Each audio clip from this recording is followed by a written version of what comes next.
சிவபக்தியின் உச்சத்தை உலகிற்கு உணர்த்தியவர்தான் பட்டினத்தார்.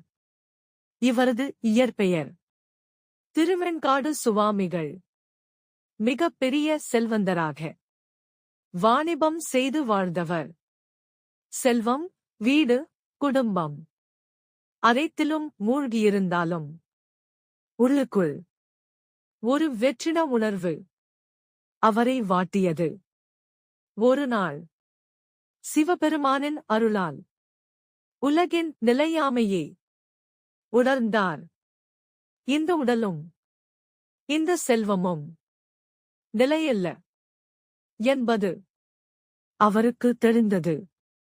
அன்றே அனைத்து சொத்துகளையும் துறந்து துறவியாகி சிவநாமம் மட்டுமே உணவாகக் கொண்டார்.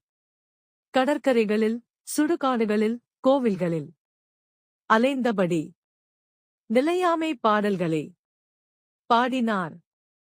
பட்டினத்தார் பாடல்கள் மனிதனுக்கு அகந்தையை உடைத்து ஞானத்தை தருகின்றன.